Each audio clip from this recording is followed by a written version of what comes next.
Bonjour, bienvenue sur le plateau de Batijournal TV. Avec moi, Vincent Marlin, vous êtes responsable marketing, produits de la construction Piftobois.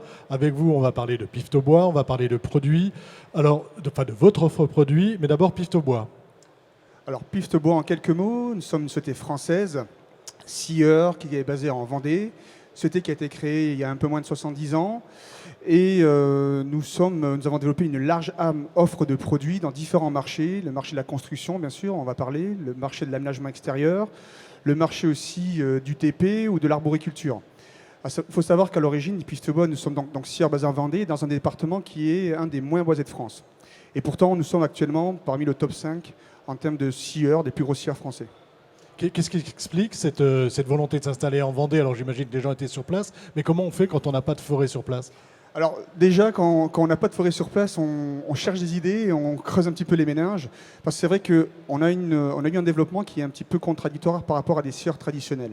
Un scieur traditionnel, généralement, il est implanté dans un massif forestier, il dépend donc d'une certaine qualité, et il va développer une offre produit par rapport à l'offre de bois qu'il a à disposition. Nous, justement, on n'avait pas de bois. Donc dès le départ, et ça vient aussi des origines de la famille Pifto, qui sont des menuisiers charpentiers, il fallait créer des produits avec le maximum de valeur ajoutée pour compenser finalement le coût de transport pour amener les bois au site et à nos scieries. C'est-à-dire qu'on fait vous faites de la transformation pour pouvoir aller un peu plus loin que d'une offre de scieur classique. Ah bah, très tôt, puisque dès le début des années 80, on a installé les premiers séchoirs, les premières raboteries. Pour que l'entreprise puisse développer et survivre, il fallait développer des produits avec le maximum de valeur ajoutée pour compenser finalement ce coût de transport. Et c'est ça qui finalement a permis à l'entreprise de développer le savoir-faire dans plein de marchés. Alors, les marchés et les savoir-faire. Aujourd'hui, si on parle bâtiment, quels sont les savoir-faire et quels sont les types de produits que vous présentez? Alors aujourd'hui, notre gamme de produits pour le marché de la construction, elle est très très large. Elle s'appuie sur 6 technologies que nous avons développées pour offrir une large gamme de produits. Par exemple, la technologie de la Mood, c'est une technologie qui nous permet de faire des bardages, mais aussi d'avoir une très grande offre de produits structurels, de lamellé-collé, de BMR et de BMA. La technologie du Rapin, qui est historiquement la première de chez Pifto, qui est donc une technologie d'imprégnation par autoclave, nous a permis de développer une large offre de bardage, de terrasses notamment. La technologie WEX pour le bois composite nous offre aussi de larges gammes de produits de bardage, de platelage ou de clôture. Allez-y, continuez si on n'a pas terminé sur les technologies. Non. Et une dernière technologie que nous avons lancée, c'est la technologie tempérale pour le bois thermotraité, qui permet aussi de développer des produits de terrasse et de bardage. Pardon. D'accord. Sur les essences de bois, sur les bois que vous allez chercher, quel type de bois on trouve chez vous?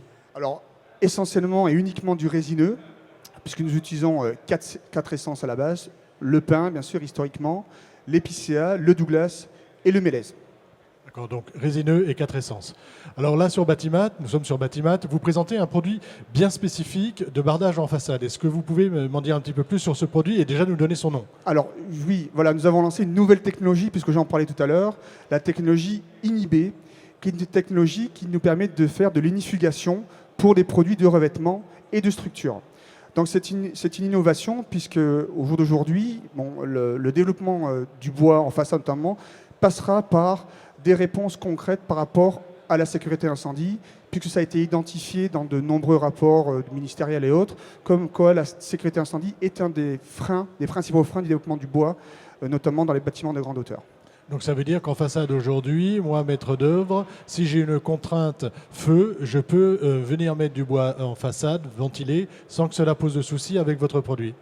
Voilà, exactement. C'est-à-dire qu'il existait différentes solutions d'inifugation pour améliorer le comportement du bois au feu, pour avoir des classements de type M2, voire M1, mais c'est des solutions qui existaient sur le marché nécessitaient généralement, voire même systématiquement, l'application finalement d'une finition pour pouvoir protéger finalement ce produit du lessivage et des contraintes extérieures.